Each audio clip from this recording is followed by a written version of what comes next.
सो देखो last class में हमने लाइट और इलेक्ट्रोमैग्नेटिक स्पेक्ट्रम या रेडिएशन के बारे में बात किया था. वी सॉ कि जो लाइट है that is basically electromagnetic radiation. इसमें दो तरह के फील्ड्स होते हैं, if you remember that, electric field and magnetic field. और ये इस तरह से नेविगेट होते हैं. ओके, जब वीडियो मैंने प्रोसेस किया था तो उसमें एक सिमुलेशन भी मैंने डाल दिया था. तो यू कैन सी कि ये दो वेव्स जो है electric field and magnetic field किस तरह से ऑसिलेट होती है. ओके, तो ये वीडियो जो मैंने पोस्ट किया था ना उसमें था ये. इसको अपन वैक्सिंग एंड वेनिंग मोमेंट बोलते हैं. So that was our spectrum. And जो राइट हैंड साइड में है that is radio waves and और लेफ्ट हैंड साइड में there is a gamma rays. Radio waves इनका वेवलेंथ ज़्यादा होता है तो फ्रीक्वेंसी बहुत कम होती है. ओके, और गैमा रेज जो होता है उनकी फ्रीक्वेंसी बहुत ज़्यादा होती है, वेवलेंथ बहुत कम होता है. ओके, सो यहाँ पे लैम्बडा इज़ लो तो फ्रीक्वेंसी इज़ हाई, और यहाँ पे अगर देखते हैं अपन lambda is very high and frequency is low. ठीक है ना. तो इस तरह से ये वेव जो है ये है. सभी वेव्स जो है या सभी चीज़ें प्रेजेंट नहीं रहेगी लाइट से. और उसमें फॉर एग्जांपल अगर आपके रूम में या मेरे रूम में there is a light going on, isn't it, light going on, तो we know the white light is basically the entire visible spectrum. ये स्पेक्ट्रम है. बट वाइट लाइट इंफ्रारेड या थोड़ा बहुत इंफ्रारेड में होता है ऑब्वियसली वाइट लाइट केस में, लेकिन अल्ट्रा वायलेट रीजन में वो इमिट नहीं करेगा because that will actually cause cancer, isn't it? तो वाइट लाइट में बैठने से you can actually get a cancer. So what we want is something that is in that range, okay, but not in ultraviolet region. Okay, we want light in some cases, maybe in something like infrared region, because if you want to see at night, रात में अगर देखना है कोई चीज़ तो you can see it in infrared. So we want sometimes light in infrared region. Okay, जो तुम्हारे remote के जो कंट्रोल होते हैं, रिमेंबर दे, उससे इंफ्रारेड से तुम कंट्रोल करते हो बेसिकली. टेलीविज़न या जो भी डिजिटल चीज़ें होती है उससे इंफ्रारेड से तुम उसको कंट्रोल करते हो.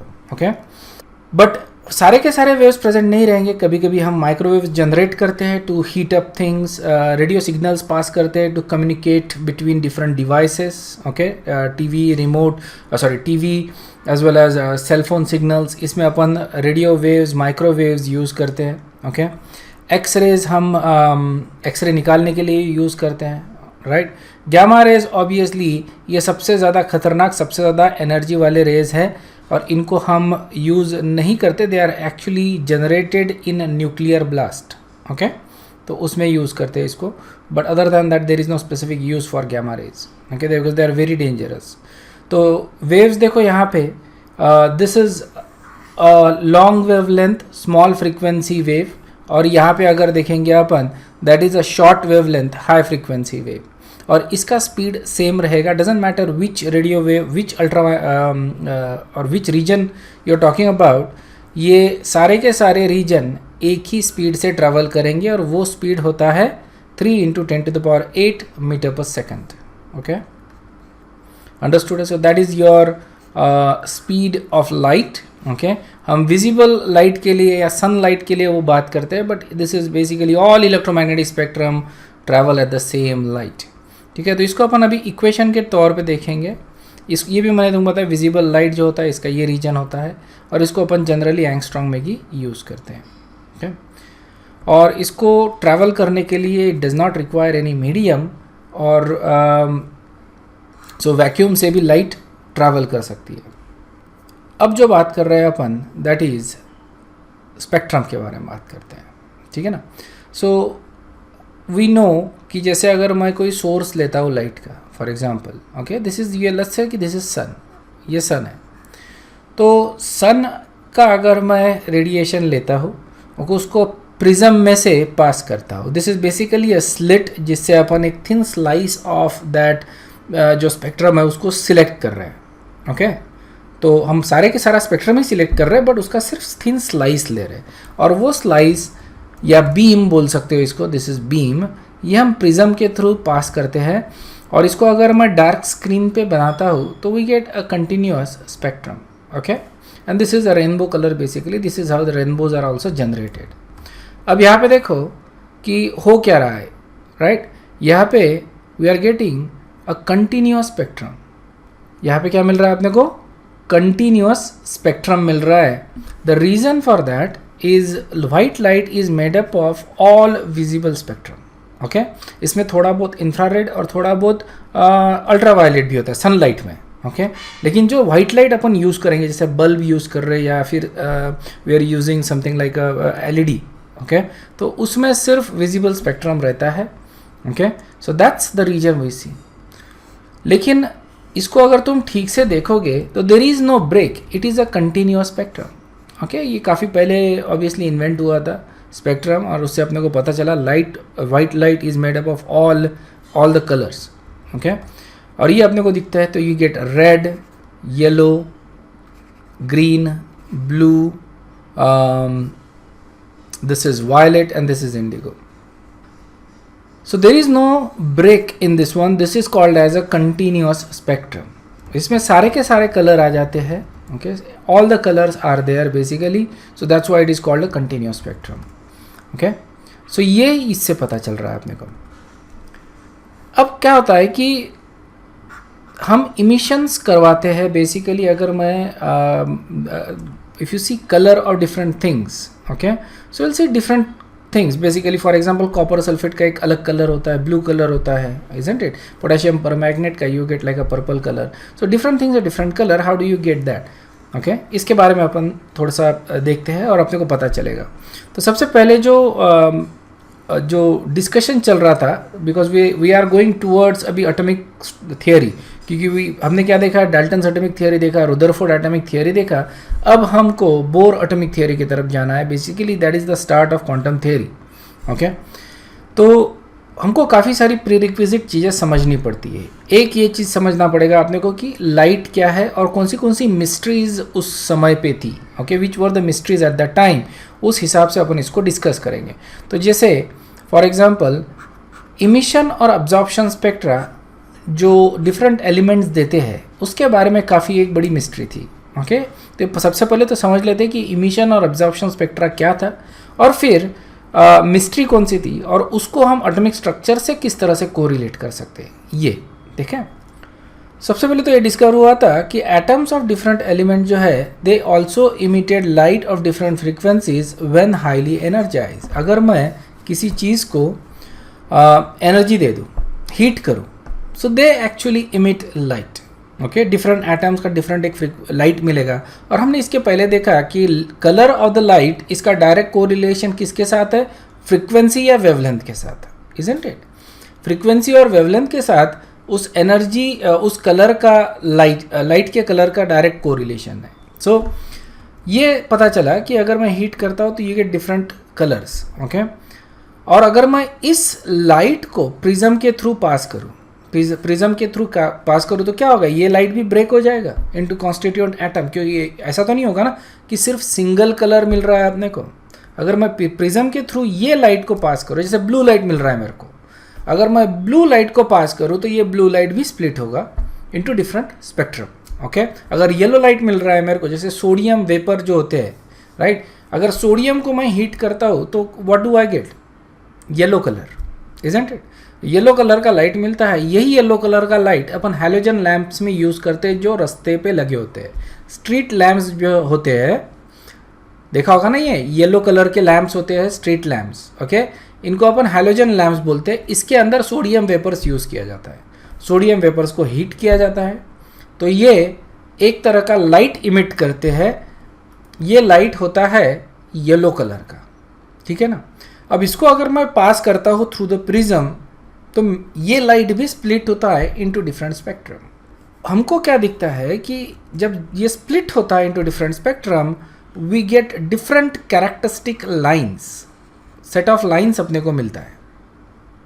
इस लाइन के स्पेक्ट्रम को हम बोलते हैं इमिशन स्पेक्ट्रम. इसको मैं और अच्छे से समझा के बताऊंगा थोड़ी देर में. लाइन के स्पेक्ट्रम को ही हम क्या बोल रहे हैं, इमिशन स्पेक्ट्रम. ये डिसकंटिन्यूअस स्पेक्ट्रम भी बोलते हैं इसको. समझ में आया ना? इसको अपन क्या बोल रहे हैं, डिसकंटिन्यूअस स्पेक्ट्रम. ओके, तो ये हम यूज़ करते हैं फ्लेम टेस्ट में। इन केमिस्ट्री में जब फ्लेम टेस्ट करते हैं, जैसे कोई एलिमेंट है उसको आइडेंटिफाई करना है, तो अपन क्या करते हैं, वो कंपाउंड को या तो स्पैचुला या कॉपर वायर पे लेते हैं और उसको बंसन बर्नर पे बर्न करते हैं, तो हमको एक अलग कलर मिलता है। जैसे सोडियम का येलो मिलता है, पोटेशियम का आई थिंक पर्पल कलर मिलता है आई थिंक पोटेशियम का। ओके तो इस तरह से अपन यूज़ कर सकते। लिथियम का आई थिंक कलर नहीं मिलता, lithium is I think colourless, sorry lithium का रेड कलर मिलता है अपने को। तो we get different colours when you use that to identify the elements. Okay that is basically the principle behind atomic emission spectroscopy.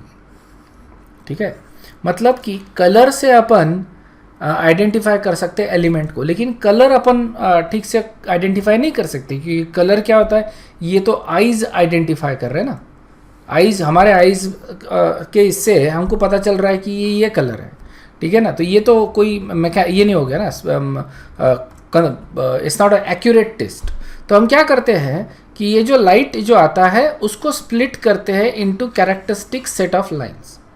अब ये जो set of lines मिलेंगी, ये हर लाइन की एक स्पेसिफिक फ्रीक्वेंसी रहेगी। तो ये स्पेसिफिक फ्रीक्वेंसी से हम लाइंस को आइडेंटिफाई करते हैं, जो कलर है उसको आइडेंटिफाई करते हैं, और ये स्पेसिफिक होता है फॉर एटॉमिक इमिशन स्पेक्ट्रोस्कोपी में। तो you can actually distinguish very close colour. Okay, दो अलग अलग ब्लू के अगर शेड है या येलो के शेड है, इनको भी तुम बहुत आसानी से आइडेंटिफाई कर सकते हो, because you get different lines for different colour. Okay, तुम इसका मतलब लाइन अगर अलग अलग मिल रहा है तो फ्रीक्वेंसी भी अलग अलग मिलेगा, और फ्रीक्वेंसी के नंबर्स अलग हो गए तो यू कैन आइडेंटिफाई। और इसी तरह से दे आइडेंटिफाइड डिस्टेंट स्टार्स, कि स्टार्स कैसे मिले हैं, उसका टेम्परेचर कौन सा है, ये जो चीज़ें होती है, क्योंकि we can not actually go to the stars. काफ़ी सारे स्टार्स तो हज़ारों लाइट ईयर्स दूर है, हज़ारों लाइट ईयर्स दूर। ओके, मतलब लाइट के स्पीड से भी जाएंगे तो हज़ारों साल लग जाएंगे, और ऑब्वियसली हम लाइट के स्पीड से अभी बहुत दूर है, isn't it. We have achieved tremendous things in speed, बहुत ज़्यादा स्पीड अचीव कर लेते हैं अपन, बट लाइट की speed is something we cannot imagine. We will never be able to reach the speed of the light, that is for sure. But even if we could go to the speed of light, हम लोग को हज़ारों साल लग जाएंगे इन stars पे जाने के लिए। तो होता क्या है कि ये स्टार के जो लाइट हम तक आती है उसको हम लोग फिल्टर करते हैं, आइसोलेट करते हैं उस पर्टिकुलर स्टार की लाइट को, और उसको फिर स्पेक्ट्रम से, उसकी फ्रीक्वेंसीज से हमको पता चलता है कि ये कौन सी फ्रीक्वेंसीज इमिट कर रहा है ये स्टार, और उससे हम उसका कॉन्स्टिट्यूएंट बता सकते हैं। हम ये भी बता सकते हैं कि ये स्टार के ऊपर आयरन है, मैग्नीशियम है, कौन से एलिमेंट्स प्रेजेंट है, without actually going to that star. Understood है? सो एटॉमिक इमिशन स्पेक्ट्रोस्कोपी में लाइट को बहुत ज़्यादा अच्छे से यूज़ किया जाता है। उसी तरह से अब्जॉर्प्शन स्पेक्ट्रम भी होता है। जैसे इमिशन स्पेक्ट्रा है कि कोई एलिमेंट इमिट कर रहा है लाइट को, तो हमको लाइट मिलेगा। ओके, उसी तरह से कुछ जो एलिमेंट्स होते हैं वो लाइट को एब्जॉर्ब करते हैं। और तो होता क्या है कि जो लाइट एब्जॉर्ब हुआ है तो वो लाइट हमको नहीं मिलेगा, लेकिन जो इमिट हो रहा है फ्रॉम द कंटिन्यूअस स्पेक्ट्रम वो लाइट हमको मिलेगा, वो लाइट हमको दिखेगा। ठीक है, तो ये कुछ इस तरह से है। सो अगर मैं लाइट लेता हूँ, ठीक है ना, उसको मैंने कुछ भी नहीं किया है, सीधा प्रिज्म के थ्रू पास किया है, तो what I get is a continuous spectrum. Okay, if I am passing this light to a prism तो I get a continuous spectrum. अगर मान लो मैंने क्या कर दिया कि कोई गैस ले लिया और उसको हीट कर दिया बहुत ज़्यादा। ओके, गैस को बहुत ज़्यादा अगर हीट कर दिया मतलब गैस को एनर्जी दे दी बहुत ज़्यादा। ओके, तो अब ये गैस उसी एनर्जी के स्टेट में रहेगा क्या? नहीं, वो उसकी एनर्जी कम करना चाहेगा, इजंट इट, क्योंकि अभी एक्साइटेड स्टेट में चले गया, बहुत ज़्यादा एक्साइटेड स्टेट में चले गया, तो it will try to decrease that excited states energy. तो इसके पास देयर इज़ वन तरीका कि ये अपनी एनर्जी कम कर सकता है, वो तरीका है to release that energy in the form of light. Understood है? तो ये क्या करेगा, जो हॉट गैस है ये एनर्जी इमिट कर रहा है, एनर्जी इमिट कर रहा है in the form of light. ये लाइट हम पास कर रहे हैं थ्रू द प्रिज्म, समझ में आया ना? This energy is light. Okay, और ये लाइट अपन पास कर रहे हैं थ्रू द प्रिज्म। तो देखो हमको स्पेक्ट्रम मिलता है, okay, whatever that light is, let's assume कि this is blue light, okay, ये कौन सा लाइट है, ब्लू लाइट है। लेकिन ब्लू लाइट को जब मैं प्रिज्म के थ्रू पास करता हूँ तो what I see, there is a red line as well, yellow line, there are couple of green lines, there is a light blue and there are maybe violet, indigo, इस तरह के lines भी यहाँ पे मेरे को दिख रहे हैं। मेरे को अलग अलग लाइन्स दिख रहे हैं। You can see that this area is actually missing, ये मिसिंग एरिया है, ओके, ये नहीं दिख रहा है, ये मेरे को डार्क दिख रहा है, okay, this is pretty much dark, थोड़ा बहुत लाइट क्या स्कैटर होता है उसकी वजह से अपने को दिख रहा है। So this is basically the scattered light but it is pretty much dark, okay. अगर एक्सपेरिमेंट ठीक से किया गया so this will be observed as a dark thing. तो यहाँ पे क्या हो रहा है कि अलग अलग लाइन्स अपने को दिख रहे हैं। So this is our emission spectrum, okay. So यहाँ पे सिर्फ लाइन्स दिख रहे हैं, हर लाइन की एक स्पेसिफिक फ्रीक्वेंसी होगी। दिस इज लो फ्रीक्वेंसी, अगर फ्रीक्वेंसी की बात करें for example, okay, this is frequency, तो इस डायरेक्शन में फ्रीक्वेंसी इंक्रीज होगी, ओके, और वेवलेंथ इस डायरेक्शन में डिक्रीज होगा। What I am able to see is different frequencies, different wavelengths and I can measure that. और ये जो वेवलेंथ्स रहेंगी, ये जो वेवलेंथ्स मेरे को दिख रही है, ये जो फ्रीक्वेंसीज मेरे को दिख रही है, ये कैरेक्टरिस्टिक है फॉर दैट ब्लू कलर। इसका मतलब क्या हो गया कि ये वेवलेंथ्स एंड ये frequencies, these are characteristic for that particular gas and so I can use that to identify that gas. Next जो चीज़ अपन देखेंगे वो है एब्जॉर्प्शन स्पेक्ट्रा। इमिशन स्पेक्ट्रा क्या हो रहा है कि इमिशन स्पेक्ट्रा में लाइट इमिट किया जा रहा है by excited state of that element या मैटर, ठीक है ना। तो this is basically your sodium vapour lamp. Example अगर याद रखना है तो सोडियम वेपर लैम्प, ये जो है that is a basically it works on emission spectrum. Sodium का अगर मैं हीट करता हूँ तो it will release energy in the form of light.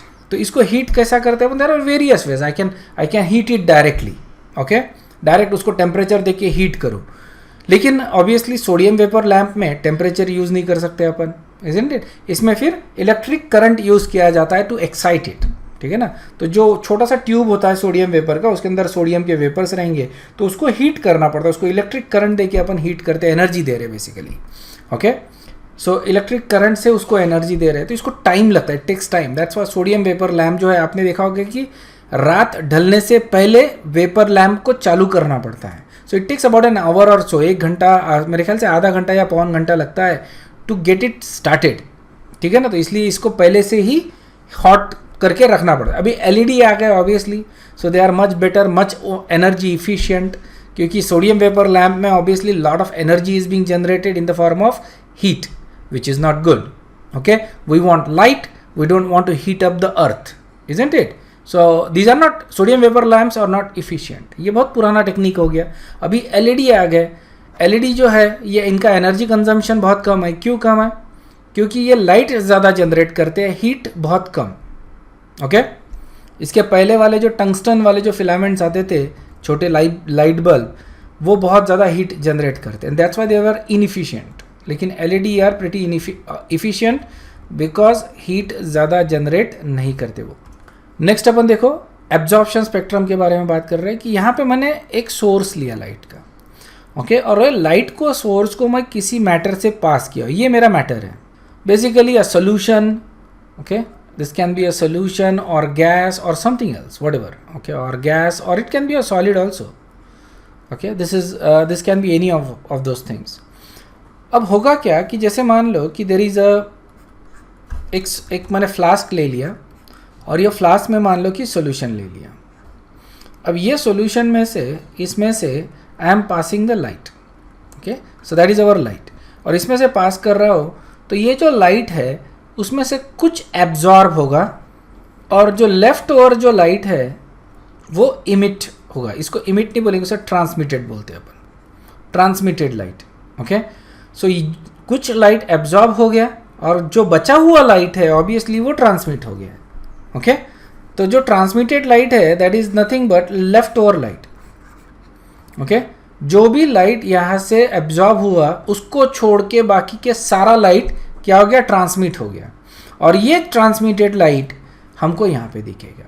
अब यहाँ पे होगा क्या कि मान लो कि इसने ब्लू लाइट एब्जॉर्ब किया है, ओके। सो लेट्स अज्यूम कि इस सॉल्यूशन ने या इस गैस ने ब्लू लाइट एब्जॉर्ब किया है, तो बाकी का लाइट ट्रांसमिट होगा, इजंट इट? ब्लू को छोड़ के बाकी सारा लाइट ट्रांसमिट होगा। सो ये जो लाइट रहेगा, ऑल लाइट एक्सेप्ट ब्लू, ये पूरे का पूरा लाइट ट्रांसमिट होगा। और जब मैं इसको स्क्रीन पे देखता हूँ तो मेरे को सिर्फ ब्लू लाइट मिसिंग नहीं दिखेगा, मेरे को दिखेगा कि there are lot of things that are actually missing from here, okay. So थोड़ा सा रेड मिसिंग है, थोड़ा सा येलो, थोड़ा ग्रीन मिसिंग है, and then you can see also blue frequencies are also missing. ये जो मिसिंग लाइट है, ये लाइट कहाँ गया? वो यहाँ पे गया। समझ में आया क्या? That is the missing light. Missing frequencies या मिसिंग वेवलेंथ वो इसने एब्जॉर्ब की है, ऑलराइट। और इसका कलर अपने को क्या दिखेगा? Blue. This is going to be blue, ठीक है ना। और बाकी का सारा स्पेक्ट्रम यहाँ पे मेरे को दिख रहा है एक्सेप्ट द ब्लू जो इसने एब्जॉर्ब किया है। सिर्फ इसने ब्लू एब्जॉर्ब नहीं किया, काफ़ी सारे फ्रीक्वेंसीज एब्जॉर्ब की है, बट ब्लू डोमिनेंट कलर रहने के वजह से ये ब्लू दिख रहा है अपने को, ओके। और some sort of blue colour basically. अगर मान लो ये अगर कोई गैस है, जैसे मैं बोलता हूँ इसको gas x, and this is also gas x, ठीक है ना। ये गैस एक्स का ये इमिशन स्पेक्ट्रा हो गया, and this is gas x का एब्जॉर्प्शन स्पेक्ट्रा। अगर तुम देखोगे तो यहाँ पे ऑब्जर्व फ्रीक्वेंसी और यहाँ पे omitted frequency they are identical. Can you see that? These are identical frequencies, yes or no? Okay, so ये discovery हुई, okay. Remember, this is a very simple experiment. It doesn't take a lot of things, okay. You just need something to heat up, you need a prism and a dark room, ठीक है ना। ये light अपन dark room में भेजेंगे किसी screen के ऊपर, and you see these frequency and you measure it basically, ठीक है ना। तो उसी तरह से तुमको इमिशन स्पेक्ट्रा दिख रहा है, एब्जॉर्प्शन स्पेक्ट्रा दिख रहा है, okay. So these two spectrums are basically in terms of what you see, right? They are in terms of frequency and wavelength, they are identical. सिर्फ यहाँ पे अपने को लाइंस दिख रहे और यहाँ पे वही लाइंस मिसिंग है। Both these spectrum are called a discontinuous, ठीक है ना। ये discontinuous spectrum हो गया और ये continuous spectrum, okay?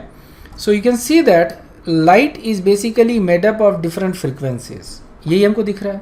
लाइट क्या है? अलग अलग फ्रीक्वेंसी, अलग अलग वेवलेंथ से बना हुआ है।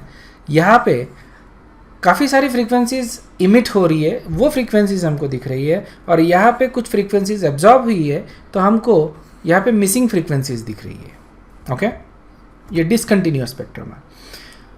जब भी आगे डिस्कशन आएगा तो that is going to be about emission spectrum, ठीक है ना।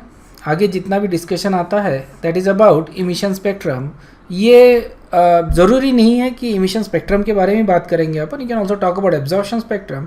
हमको इससे कोई फ़र्क नहीं पड़ता कि what is emission and what is absorption spectrum. मैं ये आगे तुमको अच्छे से समझा के बता दूंगा बेसिकली कि डिफ्रेंशिएट कैसा कर सकते हैं कि which one is emission spectrum from the number itself. अगर मेरे को वेवलेंथ और ये दी है एनर्जीज, तो कैसे डिफ्रेंशिएट कर सकते हैं, ये भी अपन कर सकते हैं। But in terms of values there is no difference, okay. Emission और एब्जॉर्प्शन स्पेक्ट्रम में कोई डिफरेंस नहीं है। जो फ्रीक्वेंसी और वेवलेंस की जो वैल्यूज़ है दीज आर आइडेंटिकल। तो इसलिए हम जो बात करते हैं जनरली वो इमिशन स्पेक्ट्रम की बात करते हैं। अब जो अपन बात कर रहे हैं that is spectrum of hydrogen gas, okay.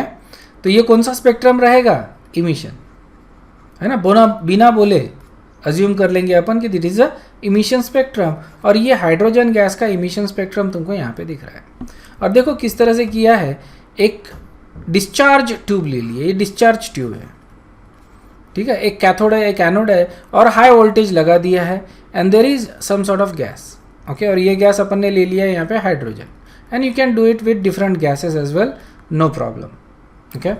अब यहाँ पे उसने जब डिस्चार्ज चालू किया, हाई वोल्टेज दिया, ओके, ये जो बैटरी लगाई है उसको हाई वोल्टेज दिया, तो मेरे को इलेक्ट्रोमैग्नेटिक रेडिएशन मिला यहाँ से। इलेक्ट्रोमैग्नेटिक रेडिएशन बोले तो क्या हो गया, लाइट, ओके।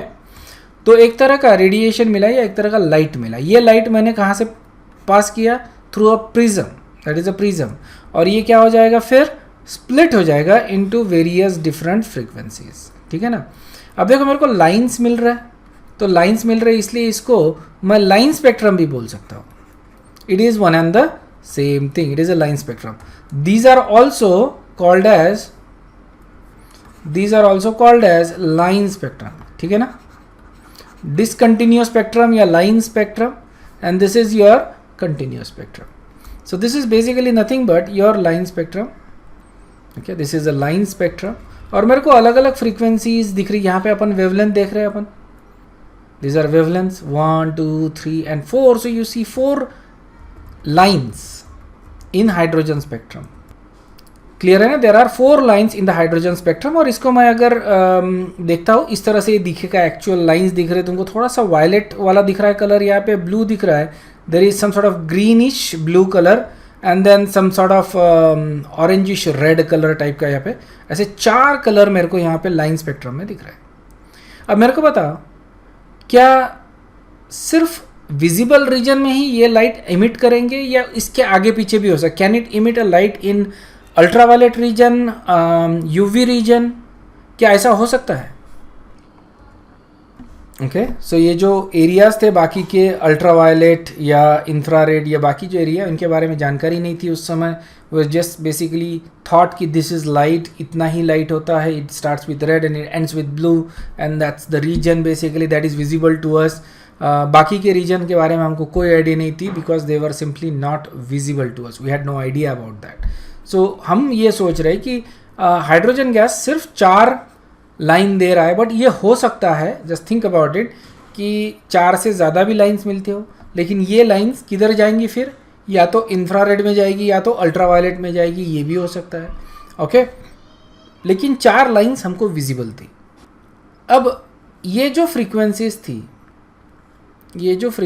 थी और वेवलेंथ्स, इनका एक स्पेसिफिक रिलेशनशिप था, okay. This frequencies and wavelength, इनका एक स्पेसिफिक रिलेशनशिप था।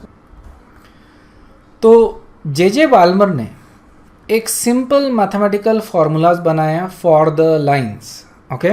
जे बाल्मर ने एक सिंपल सा फार्मूला बनाया basically for the lines, and he was a statistician, mathematician basically. और उसने देखा कि देखो ये लाइंस दिख रहे तुमको, है ना, ये एक पहली line, then second line, third line, fourth line, तो ये लाइंस दिख रहे हैं। तो if you see that cursory look में, इट लुक्स लाइक, अगर डिस्टेंस देखें, ये ज़्यादा डिस्टेंस है, फिर कम है, उसके बाद कम है। अगर मान लो 5th लाइन होती तो वो और नज़दीक होती, इस तरह से। तो जो जैसे जैसे अपन ब्लू रीजन की तरफ जाते हैं, the distance between the line seems to be decreasing, isn't it? That's the thing. और उसने देखा कि you know these are the numbers and there must be a correlation between the numbers. जैसे for example, if I give you these numbers 1 1 2 3 5 8, तो बताओ इसमें क्या क्या कोरिलेशन है इन नंबर्स के बीच में? ये नंबर जो है, that is true, just add the 2 numbers 1, okay, then 1 + 0, क्योंकि इसके पहले 0 था, 1 + 0 becomes 1, 1 + 2, 1 + 1 2, 2 + 1 3, 3 + 2, सो पहला नंबर ऐड कर रहे हैं अपन। Anybody knows what these numbers are called? Okay, इसको अपन बोलते हैं फैबोनाची सीरीज।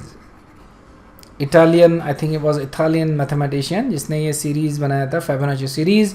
और इसका बहुत ज़्यादा इम्पोर्टेंस है in our life actually, we don't actually observe it, but mathematician have found कि जैसे nature actually follows this type of series in terms of growth, okay, या डेवलपमेंट। जैसे फ्लावर के पेटल्स होते हैं वो एक स्पेसिफिक अरेंजमेंट में होते हैं, that arrangement actually follows a Fibonacci series. तो काफ़ी सारा कोरिलेशन है विथ नेचर फैबोनाची सीरीज का, okay. So it's a very famous, so if you are JEE students specifically you should know the Fibonacci series, okay, specifically it's a very important, it's a or very famous, actually not important, it's a very famous series. सो ये अपन ने देखो, हमको मालूम नहीं था series, लेकिन we found the correlation, किस तरह से अपन ये सीरीज बना रहे, isn't it? A good person should be able to find correlation between these numbers, okay, a good mathematician, isn't it? तो good mathematician, so I think it was just a matter of chance कि somebody noted that correlation, okay, and it was J.J. Balmer for the first time जिसने correlation understood किया और उसने formula बनाया, okay. So ये formula जो है that is for lambda, but it's 1 by lambda. If you remember 1 by lambda क्या होता है? nu bar, okay, wave number. So wave number, okay, so 1 by lambda is equal to 109677, okay, in bracket 1 by 2 square minus 1 by n square. और यहाँ पे उसने बोला कि n की value has to be more than 2. Make sense? अगर n की value मैं 2 रखता हूँ तो ये 0 हो जाएगा, एवरीथिंग इज 0, इजंट इट? और अगर n की वैल्यू मैं 1 रखता हूँ यहाँ पे तो ये निगेटिव हो जाएगा, तो वेवलेंथ निगेटिव नहीं हो सकता, it is insensible, isn't it? So यहाँ पे ये समझ में आ रहा है तुमको? ओके, n की वैल्यू अगर सेम है, 2 है, तो एवरीथिंग बिकम्स 0, और अगर 1 है तो wavelength becomes negative, isn't it? तो n की वैल्यू क्या होनी चाहिए? 2 से ज़्यादा, तो that makes lambda to be a positive number, okay, lambda becomes a positive number, alright? और उसने बोला कि ये जो वेवलेंथ आएंगे, ओके, जैसे for example if I put n is equal to 3, n is equal to 3 करता हूँ मैं, तो मेरे को ये वाला लाइन मिलेगा, ओके, 1 बाय लैम्बडा, ओके. देखो ये नंबर जो है उसको ध्यान में रखने का मैं टेक्निक बताता हूँ. दिस इज 109677, ओके, टाइम्स ये आएगा 1 by 2 square minus 1 by n square. ये अपना इक्वेशन है. So n is equal to 3 रखता हूँ तो मेरे को ये लाइन मिलता है, और यहाँ पे अगर n इज इक्वल टू 4 करता हूँ मैं तो मेरे को ये वाली लाइन मिल रही है. n इज इक्वल टू 5 किया तो ये line, and n is equal to 6 किया तो ये लाइन. अंडरस्टूड है? ये फार्मूला यहाँ से डिलीट हो गया for some reason, me just rewrite that formula. So ये हो जाएगा तुम्हारा 1 by 2 square minus 1 by n square. अब यहाँ पे जो आंसर आता है that is actually in centimetre. जो आंसर आएगा यहाँ पे लैम्बडा का, अगर मैं if I solve this for wavelength, तो ये जो वेवलेंथ आती है, alright, these wavelengths, the answer comes to be in centimeter. It is going to be very small wavelength, remember that. इनके wavelengths क्योंकि electromagnetic spectrums है, so these are going to be on a nanometer whatever, right? But meter में नहीं आएगा answer, it's going to be something like 10 to the power minus 7 centimeter. समझ में आ गया? सेंटीमीटर में आएगा, इसको मेरे को मीटर में कन्वर्ट करना पड़ेगा देन. तो इस तरह से जे बाल्मर ने फॉर्मूला बनाया, और ये नंबर ही कोरिलेटिव, मतलब ये फोर्स फिट किया है to get to the next number basically. तो n इज इक्वल टू अगर 1 किया, ओके, इन दैट फार्मूला तो निगेटिव आ रहा है. n इज इक्वल टू 0 किया तो 0 आ रहा है. तो n इज इक्वल टू 3 किया तो you get the first number, okay, so you get the first number. n is equal to 4 किया तो ये नंबर मिल रहा है. n इज इक्वल टू 5 किया तो ही found the correlationship between this number. 109677 ये जो था नंबर जिसको अपन मल्टीप्लाई कर रहे हैं पूरे नंबर से, सो दैट नंबर, तो ये जो नंबर यूज़ कर रहे थे अपन, अब ये नंबर कहाँ से आया? तो ये नंबर उसने डिड्यूस किया फ्रॉम द वेवलेंथ्स, ओके, ये निकाला है, मतलब बैक कैलकुलेट करके ये नंबर निकाला, और उसने एक जनरल फॉर्मेट दे दिया आपने को फार्मूला का कि दिस इज़ द फार्मूला. अगर तुम ये यूज़ करते हो तो ऑब्वियसली सारे तुमको जो चीज़ें हैं वो मिलेगी, सारे लाइंस का वेवलेंथ तुमको मिलेगा, ओके. अब इसी फार्मूले को मैं थोड़ा सा चेंज करता हूँ. फॉर एग्जांपल, तो रिमेंबर यहाँ पे जो न्यू बार की जो यूनिट आ रही है वो कौन सी आएगी? सेंटीमीटर. अंडरस्टूड है? सो जो न्यू बार का जो यूनिट आ रहा है that is in centimetre, but we want new bar in metre. तो उसके लिए I am going to use this one. New bar is equal to 1 by lambda, ठीक है. अब ये जो है इसको मैं डेसिमल में कन्वर्ट करता हूँ, ठीक है. 1 पॉइंट, ये तुम आसानी से कर लेते हो, मतलब जब सेंटीमीटर आता है उसको मीटर में कन्वर्ट करने के लिए. तो सीधा सीधा मैं तुमको मीटर का जो फॉर्मूला है वो बता रहा हूँ, okay.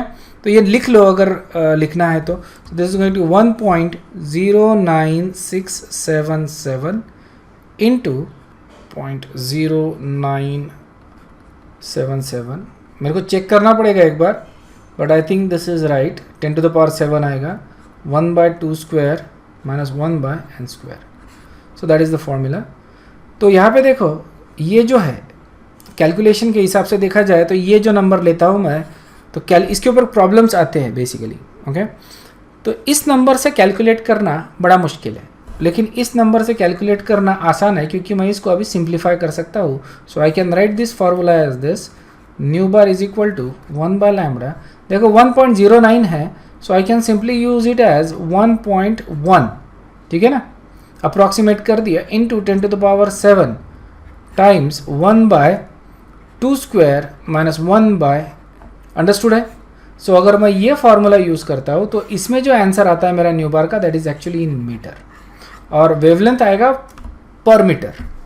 Sorry, that's the other way around. Actually sorry, wavelength is in metre. This is wavelength actually, not mu bar. This is wavelength in centimetre मिलेगा मेरे को, और यहाँ पे वेवलेंथ इन मीटर मिलेगा. ओके, न्यू बार का जो unit होता है दैट इज पर सेंटीमीटर, और यहाँ पे आएगा न्यू बार का यूनिट पर metre. Okay, so this is the formula you ought to be using for calculating wavelength, क्योंकि इसमें wavelength जो आता है तुम्हारा सीधा सीधा मीटर में निकलता है, and it is very easy because ये अपन ने simplified term ले लिया है, so it becomes very easy to actually calculate 1/λ or lambda. Okay, 1/λ is equal to nu by c. so 1/λ अगर रखता हूँ यहाँ पे और न्यू के लिए कैलकुलेट करता हूँ तो I get this equation. Alright, and यहाँ पे basically n is the frequency of that line basically. So if you put n is equal to 3 frequency for the first line, and then n is equal to 4 frequency for the second line, n is equal to 5 frequency for the third line, so on and so forth. तो इस तरह से मेरे को frequencies मिल रही है for the line. Okay, so इस फॉर्मूले का फिजिकल बेसिस किसी को भी मालूम नहीं था.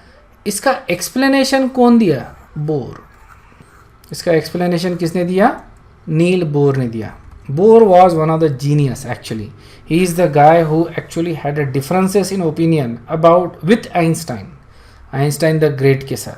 And I at one point actually I believe that Einstein disliked Bohr also. Probably didn't hated, लेकिन थोड़ा सा डिसलाइक था probably with the Bohr because he was very young. He is a Swedish scientist, basically physicist. Okay, Niels Bohr. और इसके ideas जो आए थे, it was very dynamic. Was young, तो he could actually go and take chances, you know, with the research and everything. He could make bold predictions and he was very fearsome as they say. His ideas actually clashed in some respect with Einstein, and जो उस समय के ideas थे उसके साथ clash हुए, but he was right throughout. तो अब हम लोग मूव करते हैं towards heated body radiation. Okay, अब तक का सब कुछ समझ में आ गया. We discussed things about light. Okay, we discussed Balmer equation, और उसका फिजिकल बेसिस तो नहीं मालूम, लेकिन वो इक्वेशन कहाँ से अराइज होता है ये हमको मालूम है. लेकिन इसका जो एक्सप्लेनेशन दिया था वो बोर के इक्वेशन से ही आता है. ओके, अब हीटेड बॉडी रेडिएशन, इसको अपन थोड़ा सा ब्रीफली अपन इसको समझ रहे. इसेंशियली थोड़ी देर में क्या होगा कि इसको और थोड़ा सा ज़्यादा डिटेल में अपन समझेंगे. इसको बोलते हैं ब्लैक बॉडी रेडिएशन जिसको बोलते हैं, वो हम थोड़ी देर में इसको और समझेंगे. बट अभी अपन देख रहे हैं सिर्फ हीटेड बॉडी रेडिएशन. तो जैसे अगर मैं किसी बॉडी को हीट करता हूँ, ओके, तो it gives of a radiation, it gives of a light. Okay, तो ये तुमने देखा होगा, जैसे मैं अगर आयरन लेता हूँ फॉर एग्जाम्पल, ओके, आयरन को मैं हीट करता हूँ तो क्या होगा? It will become hot, right? It becomes red hot. तो इस तरह के टर्म्स अपन यूज़ करते हैं to describe the temperature. Okay, it can also become white hot. Alright, और ये देखा गया है कि रेड हॉट से ज़्यादा हॉट होता है वाइट हॉट, मतलब टेम्परेचर ज़्यादा. अगर मैं आयरन को हीट करते जाऊँ तो पहले क्या होगा? It will become something like a dull red. Okay, it becomes a dull red, और उसको जैसे जैसे मैं हीट करता हूँ it becomes hot, bright hot. At some point it become actually yellow, at some point it becomes white, और at some point it also becomes blue. Okay, and that is basically a very high temperature. तो ये terms बहुत पहले से लोगों को मालूम थे, because people wanted to know what happens when you heat. Everybody likes heating stuff. Okay, kind of like an hobby of old people, I guess, you know, olden people, like olden ज़माने के जो people थे उनका. So they were just hitting stuff, और उनको देखा कि red hot के बाद it started to get yellow and then become white and become blue. तो this blue करने के लिए तो बहुत ज़्यादा temperature चाहिए, but they probably had achieved something like white hot, and they realized कि it is actually much hotter than the red hot, और ये terms वो use करते थे to describe the hotness. Okay, और इसका मतलब क्या हो गया कि जैसे जैसे मैं टेम्परेचर बढ़ा रहा हूँ, there is a specific set of frequencies यहाँ से इमिट हो रही है, जिसके वजह से अपने को अलग अलग कलर मिल रहा है. ओके, सो अलग अलग फ्रीक्वेंसी की वजह से अलग अलग अपने को कलर मिल रहा है इन द विजिबल स्पेक्ट्रम. तो रेडिएशन कहाँ से आ रहा है? Radiation is given off as these atoms, जो एटम्स होते हैं and the molecules, they vibrate and oscillate. Okay, अपने पोजिशन पे बहुत रैपिडली अगर वाइब्रेट या ऑसिलेट करते हैं, they are going to emit light in the form of emit energy in the form of light, जिसको अपन radiation बोलते हैं. The hotter the body, the more violent the oscillation. जितना ज़्यादा टेम्परेचर अपन बढ़ाएंगे उतना ज़्यादा उसकी काइनेटिक एनर्जी बढ़ेगी, उसके वजह से उतना ज़्यादा ऑसिलेशन होगा. इसका मतलब जो एटम रहेगा, जो मैटर रहेगा, वो जो एनर्जी रेडिएट कर रहा है वो एनर्जी की फ्रीक्वेंसी ज़्यादा रहेगी. क्लियर है? और उसके वजह से इसका लाइट भी अलग रहेगा. It basically turns towards blue. Okay, so we can associate the radiation of the spectrum with the body that is heated, isn't it? Radiation को अपन उस हीटेड बॉडी के साथ एसोसिएट कर सकते थे. अब हुआ क्या था कि क्लासिकल वेव थियोरी जो थी, that predicted that the spectra is very different from the experimentally observed things.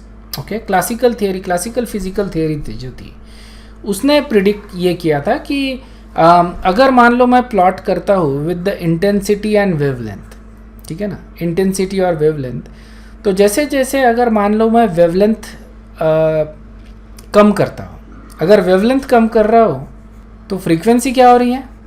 Increase, isn't it? अगर वेवलेंथ को मैं कम कर रहा हूँ तो फ्रीक्वेंसी इंक्रीज हो रही है. फ्रीक्वेंसी इंक्रीज हो रही है और हमको ये दिखता है कि जैसे it is red, okay, then it is bright red, then it becomes orange, then it becomes yellow, then it becomes kind of slightly bluish actually, it becomes white. इस तरह का इसका कलर चेंज हो रहा है. So if you see that it is getting brighter, isn't it? Bright होते जा रहा है, तो हमको ये लगेगा कि इसकी इंटेंसिटी बढ़ते जा रही है, isn't it? और इन्होंने क्या किया कि इंटेंसिटी को प्लॉट किया with wavelength. Okay, classical theory ये प्रेडिक्ट कर रही थी कि इंटेंसिटी कंटिन्यूसली इंक्रीज होते जाएगी जैसे जैसे मैं वेवलेंथ कम करते जाऊँगा. अंडरस्टूड है? तो जैसे ये क्लासिकल थियोरी का ग्राफ है कि जैसे जैसे मैं इंटेंसिटी को प्लॉट करूँगा विथ डिक्रीजिंग वेवलेंथ, जैसे जैसे मैं वेवलेंथ डिक्रीज कर रहा हूँ इंटेंसिटी बढ़ते जा रही है. ओके, ऑब्वियसली, और इंटेंसिटी कंटिन्यूसली इंक्रीज होते जाएगी अप टू इन्फिनिटी. ये क्लासिकल थियोरी प्रिडिक्ट कर रही थी अकॉर्डिंग टू द इक्वेशन. ऐसा नहीं कि किसी ने बैठ के बोल दिया कि ये कंटिन्यूसली इंक्रीज होते जाएगी. That was on the case. ये इंक्रीज होते जाएगी, ये इक्वेशंस क्लासिकल थियोरी के बता रहे थे. कंटिन्यूसली इंक्रीज होगा अप टू इन्फिनिटी, ये क्लासिकल थियोरी के इक्वेशंस प्रिडिक्ट कर रहे थे. लेकिन एक्सपेरिमेंटल ऑब्जर्वेशन ये था कि अगर मैं टेम्परेचर देखता हूँ, ओके, अगर एक मान लो टेम्परेचर प्रेडिक्ट, जैसे ये 500 केल्विन पे ये ग्राफ क्लासिकल थियोरी प्रेडिक्ट कर रहा था, और एक्सपेरिमेंटल ग्राफ ये था कि ये जो इंटेंसिटी है ये एक पॉइंट तक इंक्रीज होती है and then it actually decreases. और अगर बहुत कम वेवलेंथ पे देखें, this is a very small wavelength, okay, very small in fact, तो अगर वेरी स्मॉल वेवलेंथ है तो फ्रीक्वेंसी कैसी होगी? Very high, isn't it? बहुत स्मॉल वेवलेंथ या वेरी हाई फ्रीक्वेंसी पे there is absolutely no intensity. यहाँ पे इंटेंसिटी कैसी है? बहुत कम। This cannot be explained based upon classical theory. Classical theory was inefficient to explain the observed experimental result. Understood है? जो एक्सपेरिमेंटल रिजल्ट हमारे सामने यहाँ पे ये है कि क्लासिकल जो इंटेंसिटी है अप टू सर्टन पॉइंट तक बढ़ती है, उसके बाद डिक्रीज होती है। तो डिक्रीज क्यों हो रही है ये क्लासिकल थियरी प्रिडिक्ट नहीं कर सकती थी। Okay, same thing if I decrease the temperature from 5000 kelvin to 4000 kelvin, तो मेरे को ये ग्राफ मिल रहा है।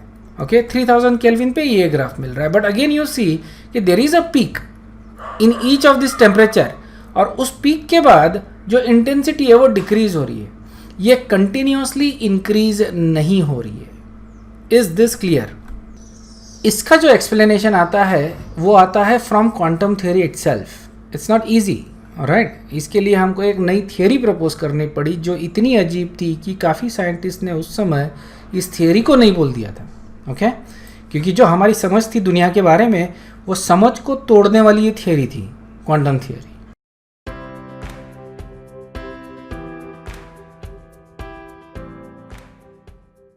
Okay, so let's take a review question. Okay, तो क्वेश्चन को सबसे पहले अच्छे से पढ़ लो और क्वेश्चन को आंसर करो।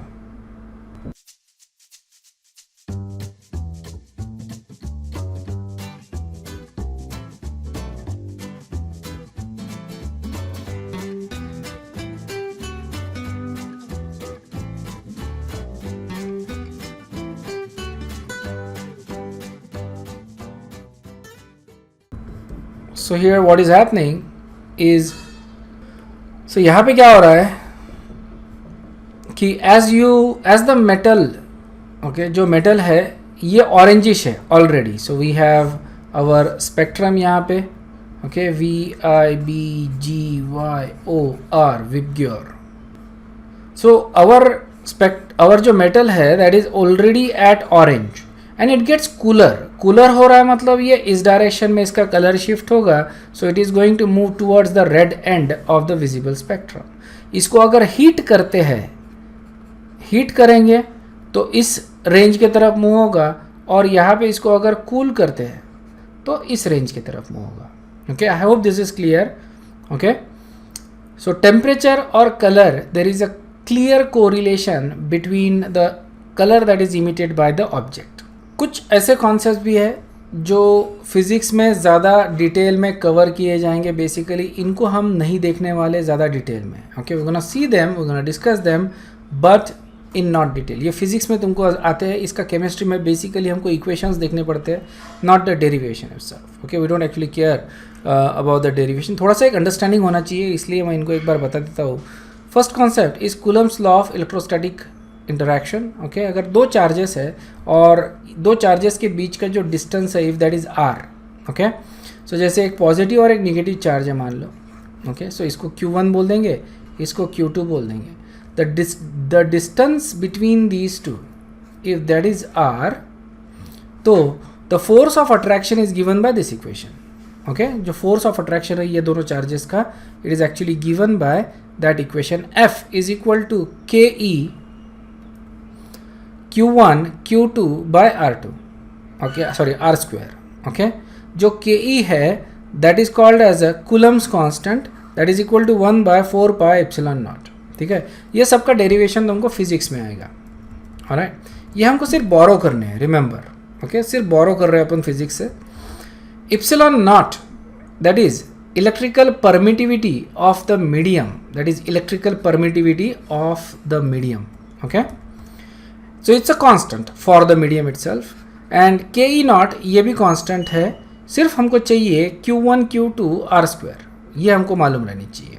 ओके, KE क्या हो गया? कांस्टेंट हो गया, क्योंकि E नॉट इज कांस्टेंट, तो इसके वजह से ये that is becomes the KE, और ये इसको अपन यहाँ पे रख देंगे। So we can calculate, if you know the charges, ये दो चार्ज अगर मालूम है मेरे को और उनके बीच का अगर डिस्टेंस मेरे को मालूम है, तो I can calculate the force of attraction between these to charge bodies, you can say. Okay, next is centrifugal force and angular momentum. ये दो टर्म्स तुमको मालूम है ऑब्वियसली एंगुलर मोमेंटम ज़्यादा नहीं मालूम होगा मेरे ख्याल से, लेकिन तुमको लीनियर मोमेंटम डेफिनेटली मालूम है, उसी तरह से एंगुलर मोमेंटम होता है।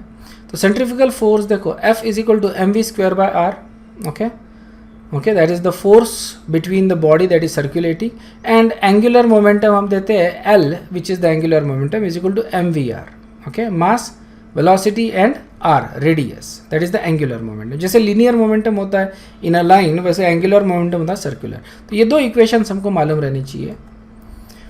अब जो हम देखते हैं that is origin of quantum theory. सबसे दो चीज़ें आती है क्वांटम थ्योरी समझने के लिए, दो चीज़ें आती है, एक होता है ब्लैक बॉडी रेडिएशन और दूसरा होता है photo electric effect. Photo electric effect के लिए आइंस्टाइन को नोबेल प्राइज़ मिला था फोटो इलेक्ट्रिक इफेक्ट के लिए। तो हम लोग अभी देख रहे हैं फिलहाल black body radiation, next class में अपन देखेंगे photo electric effect, okay. So what is black body radiation? Black bodies तुमको मालूम है कि they absorb all the energy, all the light, isn't it? तो परफेक्ट ब्लैक बॉडी जो रहेगा, ओके, परफेक्ट ब्लैक बॉडी रहेगा कि वो सारे रेडिएशन एब्जॉर्ब कर रहा है, ठीक है ना। इसने सारा लाइट जो है वो एब्जॉर्ब कर लिया। अब ये एब्जॉर्ब कर लिया तो ऑब्वियसली इसकी एनर्जी बढ़ेगी, इजंट इट? एनर्जी बढ़ेगी तो इसका मतलब क्या हो गया? ये कभी इसकी एनर्जी रिलीज नहीं करेगा, is that what it means? नहीं ना, ये धीरे धीरे अपनी एनर्जी जो है वो रेडिएट करेगा, रिलीज करेगा, okay. And it will basically come down to its ground state, जो भी इसका ग्राउंड स्टेट है उस ग्राउंड स्टेट पे ये आ जाएगा, ओके। तो परफेक्ट ब्लैक बॉडी हम उसको बोलते हैं that absorbs all radiation and emit all radiation. इस तरह के बॉडी को अपन बोलेंगे परफेक्ट ब्लैक बॉडी, ओके। ऐसा नहीं होता ideal black body you can say, okay, ऐसा नहीं होता, कुछ ना कुछ लॉस होता है रेडिएशन का। इसका मतलब है जैसे अगर मैं किसी बॉडी को हीट कर रहा हूँ, ओके, तो इसने सारा रेडिएशन तो एब्जॉर्ब तो कर लिया, लेकिन जब इमिट करने की बात आ गई तो कुछ रेडिएशन इसने इमिट कर दिया in the form of light and कुछ रेडिएशन इमिट कर दिया in the form of heat. That's not what we want all the radiation in the form of light, okay. उसको अपन बोल रहे हैं परफेक्ट ब्लैक बॉडी। तो होता क्या है कि ये जो अपन ने थोड़ी देर पहले अपन ने जो ग्राफ देखा था, ये प्लॉट करने के लिए इसी तरह के परफेक्ट ब्लैक बॉडी की ज़रूरत पड़ती है, ओके। सो हम लोग इसको हीट करेंगे, जैसे 5000 केल्विन तक हीट किया, और इस बॉडी को हम देखेंगे कि इसकी इंटेंसिटी क्या है लाइट की और कौन सा वेवलेंथ ये इमिट कर रहा है, ओके। और फिर उसको प्लॉट करेंगे। तो हमको जो एक्सपेक्टेड प्लॉट है वो ये है, okay. So this is expected and this is actually observed. So what happens with the difference basically, ठीक है ना। क्लासिकल वेव थ्योरी प्रिडिक्ट कर रही है कि intensity will keep on increasing. और क्या होगा, जैसे अगर मैं if I just keep on increasing, तो जैसे मान लो कि we starting with something like red, okay, temperature बढ़ा रहे अपन, okay, red, then you get yellow, maybe well, first you get orange and then you get yellow and then you get something like white or blue, okay, and then what happens? उसके बाद क्या हो जाएगा? Just think about it. We are shifting from red to blue, isn't it? Red to blue shift हो रहा है अपना colour, जैसे जैसे मैं टेम्परेचर बढ़ा रहा हूँ। तो क्या इस टाइम के बाद ये जो बॉडी है ये गायब हो जाएगी? क्योंकि अभी तो अपन यूवी में आ गए ना ब्लू के बाद, isn't it? We came to a UV region. तो UV तो अपने को दिखेगा नहीं, तो इसका मतलब ये जो ऑब्जेक्ट है that will basically become vanished, गायब हो जाएगा। ऐसा नहीं होता, that's the point, isn't it? So what classical theory predicted कि हम लोग अल्ट्रा वायलेट रीजन में आ जाएंगे। अल्ट्रा वायलेट रीजन में इसको अपन बोलते हैं अल्ट्रा वायलेट कैटास्ट्रोफी। क्या बोलते हैं इसको? Ultraviolet catastrophe. कि जैसे जैसे टेम्परेचर बढ़ाएंगे, at certain temperature we will enter into an ultraviolet region, जिसको अपन बोल रहे हैं अल्ट्रा वायलेट कैटास्ट्रोफी। ये सबसे बड़ा क्रिटिक था क्लासिकल थियोरी का, मतलब सभी को मालूम था, सबने एक्सेप्ट कर लिया था कि classical theory is not enough to actually explain the observed result, क्योंकि ऑब्जेक्ट्स जनरली हीट करने से गायब नहीं होते, isn't it? They just don't turn into an invisible object. Okay, they don't become invisible or they don't become black. okay, suddenly, because you are entering into an ultraviolet region. Okay, so what exactly happens? Obviously ये हो रहा है, but what happens with the colour change. Okay, so इस तरह से graph क्यों मिलता है ये मैं तुमको एक सिमुलेशन से एक्सप्लेन करता हूँ. सबसे पहले मैं तुमको एक्सप्लेन करता हूँ what the simulation is. Okay, this is basically about the same जो ग्राफ अपन ने देखा उसी को एक्सप्लेन करने के लिए सिमुलेशन है. यहाँ पे इंटेंसिटी है ऑन द वाई एक्सेस और यहाँ पे वेवलेंथ है. So wavelength is actually increasing from left to right.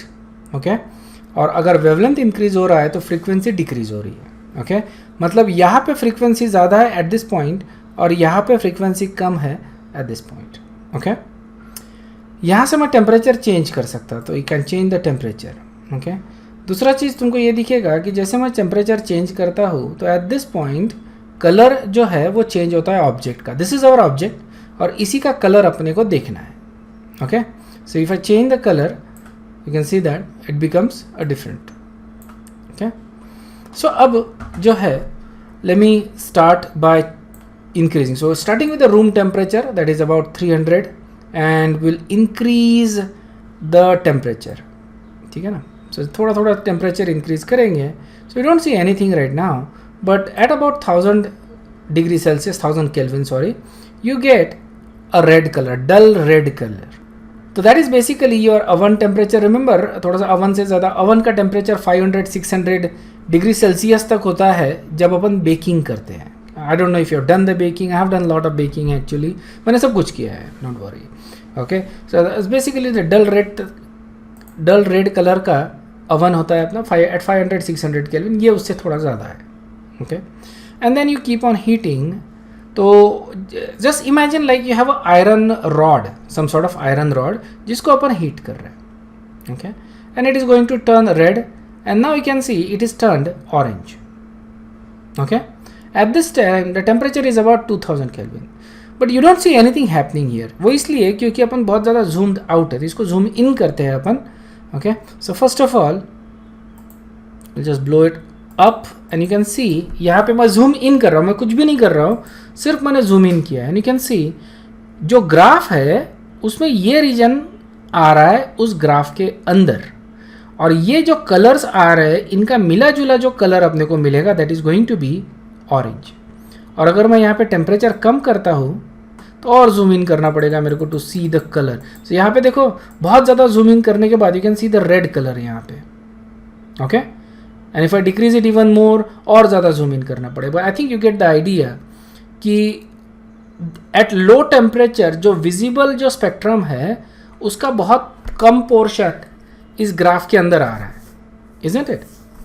Visible spectrum का बहुत कम कलर इस ग्राफ के अंदर आ रहा है एट लो टेम्परेचर. और जैसे जैसे मैं टेम्परेचर बढ़ाता हूँ तो ये जो ग्राफ है वो लेफ्ट हैंड में शिफ्ट हो रहा है. सो देखो टेम्परेचर बढ़ाते हैं अपन तो ग्राफ क्या हो रहा है, लेफ्ट हैंड में शिफ्ट हो रहा है. Isn't it? टेम्परेचर कम किया तो राइट हैंड में और ज़्यादा किया तो लेफ्ट हैंड में शिफ्ट हो रहा है. इसको थोड़ा सा जूम आउट कर लेते हैं अपन. सो ये जूम आउट कर दिए तो यू कैन सी दैट अभी कुछ रीजन यहाँ पे आ रहा है. Isn't it? तो ये अभी फिर से ऑरेंज रेड टाइप का कलर होगा, मरून टाइप का यू कैन से. और इसको और बढ़ाते हैं तो यू कैन सी अभी जैसे जैसे इसमें येलो आते जाएगा it will turn into an orange colour. Temperature बढ़ा रहे हैं अपन.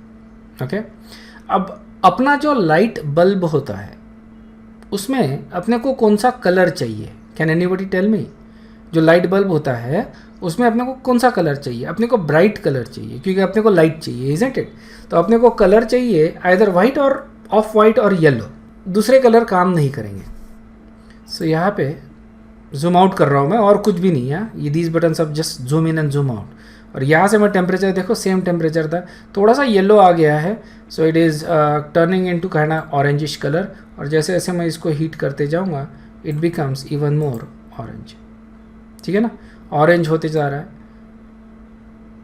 एंड नाउ ये हो गया तुम्हारा लाइट बल्ब का colour. Can you see that? और लाइट बल्ब का कलर जो है ये इंटेंसिटी एब्जॉर्ब इमिट कर रहा है बेसिकली. इसमें रेड पोर्शन है, ब्लू है, थोड़ा बहुत येलो और ब्लू भी है. और ये सबका मिला जुला कलर अपने को मिलता है ऑफ वाइट टाइप का. ओके, ये लाइट बल्ब जो बात कर रहे हैं अपन, दैट इज़ द फिलामेंट वाला, पुराने वाले जो आजकल नहीं मिलते। और जैसे जैसे मैं इसको टेम्परेचर फिर से बढ़ाऊँगा वैसे वैसे देखो कलर क्या हो रहा है। Okay, you can see that ये यहाँ से अपन शुरू कर रहे हैं, और जैसे जैसे मैं टेम्परेचर बढ़ा रहा हूँ, जैसे जैसे मैं टेम्परेचर बढ़ा रहा हूँ तो ये रीजन लेफ़्ट की तरफ शिफ्ट हो रहा है हल्का हल्का, है ना। पीक अपने को हर टेम्परेचर पे वही पीक मिलेगा, और पीक के बाद ये डिक्रीज़ हो रहा है। लेकिन टेम्परेचर बढ़ाने से ग्राफ जो है थोड़ा सा लेफ्ट हैंड की तरफ शिफ्ट हो रहा है, और ब्लू रीजन को ज़्यादा इनकॉर्पोरेट कर रहा है। और जब ब्लू रीजन इसमें मिक्स होगा तो यह कलर जो आएगा थोड़ा सा वाइट या ऑफ वाइट कलर का आ जाएगा, हल्का सा। ओके, ऑलमोस्ट वाइट आ रहा है बेसिकली। और जैसे जैसे मैं इसको ये करता हूँ, सो दैट इज़ द 5000 और 6000, that is the temperature of the sun. Actually थोड़ा सा इससे कम होता है, and you get kind bluish white type का कलर मिलता है। We don't see that colour क्योंकि एटमॉस्फेयर से फिल्टर होके ये लाइट आ रहा है। ओके, सो हमारा जो सन है दैट इज़ अबाउट 5000 केल्विन, और इसका जो कलर होता है that is almost white. Basically we see that is yellow because of the atmosphere thing. Okay, you understood this, and just keep on going. And if I increase the temperature, classical theory predict कर रही थी कि ये graph क्या होगा, इस तरह से इंक्रीज होते जाएगा। So me just show that to you guys. Classical theory का प्रेडिक्शन था कि ये ग्राफ इस तरह से जाएगा, just keeps on increasing infinitely. अब ये आ गया अल्ट्रावायलेट में, इसको अपन क्या बोलते हैं, this is called as ultraviolet catastrophe. Okay, this is ultraviolet catastrophe. ऐसा नहीं होता। Okay, and that's why we had to discard the classical wave theory. This is basically a classical wave theory, yeah. And if I keep on increasing again, okay, क्या हो रहा है तुमको दिख रहा है, इट बिकम्स ब्लू। क्या ये गायब हो रहा है क्या एट एनी टेम्परेचर? नो, ये ऑलमोस्ट 9000 से ज़्यादा टेम्परेचर हो गया, इट बिकेम ब्लू। और ये हो रहा है ये। सो फॉर्चुनेटली जो है, देखो हमारा जो सन है वो ये है, इजंट इट। तो ब्लू रीजन में बहुत कम इमिट कर रहा है, इसका मतलब अल्ट्रावायलेट भी बहुत कम इमिट कर रहा है। ओके, अल्ट्रावायलेट रेडिएशन भी बहुत कम इमिट कर रहा है। लेकिन अगर मान लो हमारे सन का टेम्परेचर ज़्यादा होता तो ये ब्लू स्टार होता। Blue stars are much actually hotter than the yellow star. Okay, हम एसोसिएट करते हैं ब्लू कलर को विथ कूलनेस। ब्लू कलर हम बोलते हैं it's cool colour, but it's not actually. Blue is even hot in terms of temperature. और यहाँ पे देखो अल्ट्रावायलेट में you are getting lot of radiation in ultraviolet radiation. So blue star के surrounding में it's not possible to actually have a life, right. It's very difficult क्योंकि ultraviolet radiation बहुत ज़्यादा इमिट होगा। But you can see that it is emitting radiation in all the direction at that temperature, in all the spectrum. Okay, थोड़ा IR में भी है, UV में भी है, एंड विजिबल में काफ़ी सारा है। So that's why it is actually seeing blue, because यहाँ पे ब्लू स्पेक्ट्रम ज़्यादा आ रहा है। But it doesn't become invisible. ऐसा नहीं होगा कि ये टेम्परेचर ज़्यादा होने से ये जो स्टार है it becomes invisible, it becomes black. That doesn't happen. Okay, black stars are different thing. Okay, black holes जो होते हैं, दीज आर डिफरेंट थिंग्स। उसका और इसका कोई लेन देन नहीं है। सो that's the classical wave theory का सबसे बड़ा ड्रॉबैक था। Okay, that was the thing. अब इसका जो एक्सप्लेनेशन है वो फिज़िक्स के क्वांटम थ्योरी से ही मिलता है। ये जो एक्सप्लेनेशन आया अपने को, ये थोड़े अजीब अजम्पशंस से आया। ओके, इसके जो एक्सप्लेनेशंस थे ये अपने को मिला आगे, बट जो इसके लिए जो अज्यूम हमको चीज़ें करनी पड़ी, ये बहुत अजीब चीज़ें अज्यूम करनी पड़ी। Is this clear? अंडरस्टूड है? This is black body radiation.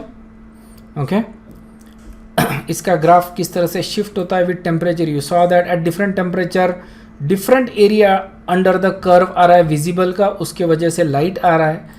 और अगर मैं टेम्परेचर इंक्रीज करता हूँ तो ग्राफ हल्का सा लेफ्ट हैंड में शिफ्ट होता है, ब्लू रीजन ज़्यादा आता है, and you get bluish colour.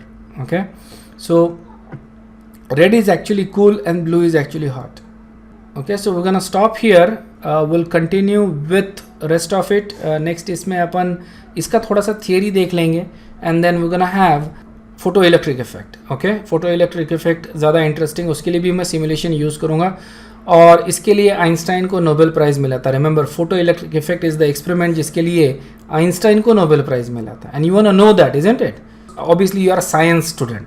अभी साइंस स्टूडेंट रहने की वजह से you need to pay attention to scientific things. So if there is any doubt, please go ahead and ask. If not, then I'll see you in the next one with photoelectric effect. Okay, thank you very much. Bye bye.